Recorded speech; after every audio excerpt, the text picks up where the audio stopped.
Hello दोस्तों, आज हम आप लोगों के लिए लेकर आए हैं बाल विकास तथा पेडागोजी के अगले चरण में वंशानुक्रम के निर्धारण की विधियां।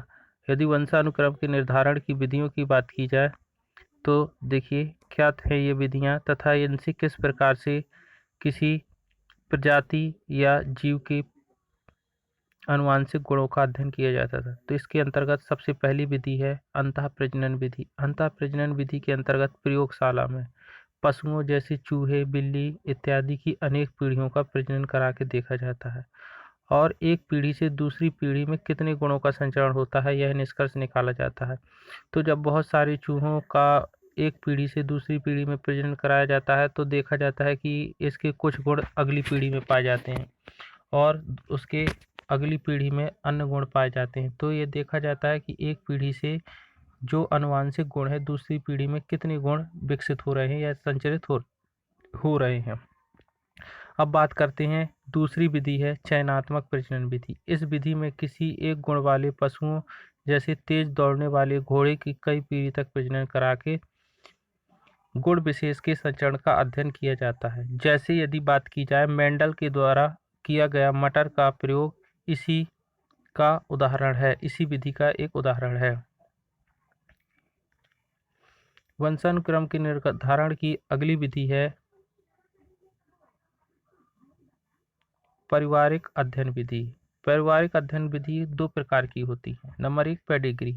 इस विधि के प्रणेता फ्रांसिस गाल्टन को माना जाता है।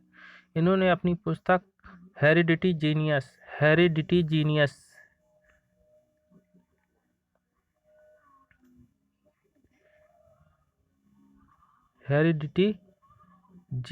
में 1869 में प्रकाशित की थी।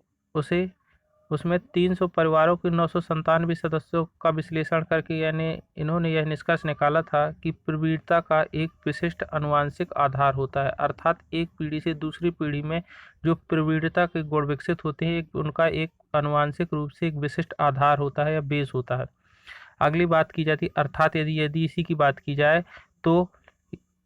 बात की जाए तो ये पता चलता है इससे कि एक पीढ़ी से दूसरी पीढ़ी में गुणों का स्थानांतरण किस प्रकार से हुआ। दूसरी है संगोत्री विश्लेषण विधि। इसके प्रणेता हेनरी गोडार्ड को माना जाता है। सन 1912 में हेनरी गोडार्ड ने अपनी पुस्तक संगोत्री विश्लेषण में एक सैनिक द्वारा मंदबुद्धि तथा समान बुद्धि की महिला से उत्पन्न संतानों का 456 वंशजों का अध्ययन किया और निष्कर्ष निकाला कि जो समान बुद्धि की महिला थी उससे उत्पन्न जो संतानें थी उनमें आपराधिक प्रवृत्ति कम थी, जबकि जो मंद बुद्धि की महिला थी उससे उत्पन्न संतानों में आपराधिक प्रवृत्ति अधिक थी। अर्थात यदि इसकी पूरी कहानी देखी जाए तो 1912 में हेनरी गोडार्ड ने एक पुस्तक क्या की थी, प्रकाशित की थी, जिसका नाम था संगोत्री विश्लेषण। इसमें उन्होंने एक सैनिक द्वारा मंद बुद्धि की महिला से विवाह करने पर और समान बुद्धि की महिला से विवाह करने पर उत्पन्न 456 वंशजों का अध्ययन किया था और यह निष्कर्ष निकाला था कि इनसे उत्पन्न संतानों में जो मध्य बुद्धि की महिला है उससे उत्पन्न संतानें में आपराधिक प्रवृत्ति अधिक पाई जाती है, जबकि समान बुद्धि की महिला से उत्पन्न संतानों में आपराधिक प्रवृत्ति कम पाई जाती थी।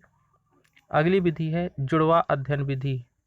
जुड़वा अध्ययन विधि की बात की जाए तो जुड़वा अध्ययन विधि इसमें बच्चों के तुलनात्मक अध्ययन के आधार पर उनके व्यवहार आनुवंशिक आधार से संबंधित निष्कर्ष निकाले जाते हैं। जुड़वा अध्ययन दो प्रकार के होते हैं।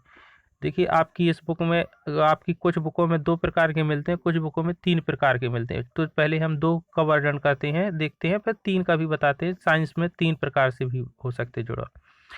इस प्रकार की जुड़वा दो दो सगे भाई पहले होते सहोदर जुड़वा। सहोदर सा और उदर मतलब एक ही उदर से उत्पन्न होने वाली जुड़वा। इस प्रकार जुड़वा दो सगे भाई बहन या बहन बहन हो सकती हैं या भाई भाई हो सकते हैं जिनका वंशानुक्रम पूर्ण रूप से एक समान नहीं होता है। दूसरे प्रकार के जुड़वा होते हैं यमज जुड़वा। इस प्रकार के जुड़वा पूर्ण रूप से एक समान तो होते हैं लेकिन हाँ उनके वातावरण एवं व्यवहार में अंतर हो सकता है। ये तो बात थी पेडागोजी की। यदि हम बात करें साइंस की तो साइंस में देखा जाए तो साइंस के आधार पर जुड़वा तीन प्रकार के होते हैं। नंबर 1 सामान्य जुड़वा।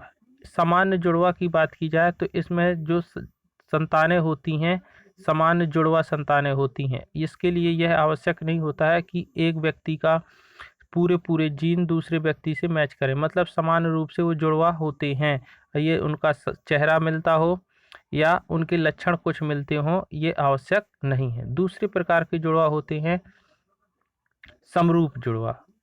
समरूप जुड़वा से तात्पर्य ऐसे जुड़वा से है जिनकी चेहरा एक जैसा मिलता है तथा उनके कुछ कार्य क्या होते हैं, समान रूप से लक्षण दिखाई देते हैं। लेकिन तीसरे जुड़वा होते हैं, तीसरे प्रकार के समान जुड़वा, समरूप जुड़वा और तीसरे जुड़वा ऐसे जुड़वा होते हैं जो क्या होता है, जुड़ी हुई संतानें होती हैं।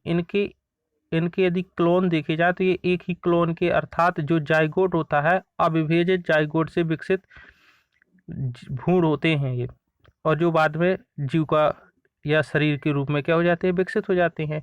तो इस प्रकार जुड़वा जो होते हैं इनके क्लोन कहलाते, क्लोन होता है। एक क्लोन का मतलब है कि इनके सभी डीएनए फिंगरप्रिंट देखा जाए तो इनका सेम डीएनए फिंगरप्रिंट आता है, अर्थात ये सभी प्रकार से एक समान होते हैं, इनमें सभी लक्षण एक जैसे पाए जाते हैं। इस तरह से देखिए जुड़वा 3 प्रकार के, समान जुड़वा, समरूप जुड़वा और एक ऐसी जुड़वा जुड़ी हुई संतानें जो के रूप में पाए जाते हैं। तो यदि बात की जाए पेडागोजी की, तो पेडागोजी के अंतर्गत 2 प्रकार के जुड़वा, सहोदर जुड़वा, संयमज जुड़वा। और यदि बात की जाए साइंस की, तो साइंस में 3 प्रकार के जुड़वा का अध्ययन करते हैं हम, सामान्य जुड़वा, समरूप जुड़वा और एक जुड़ी हुई संतानों के रूप में जो जुड़वा उत्पन्न होते हैं। धन्यवाद।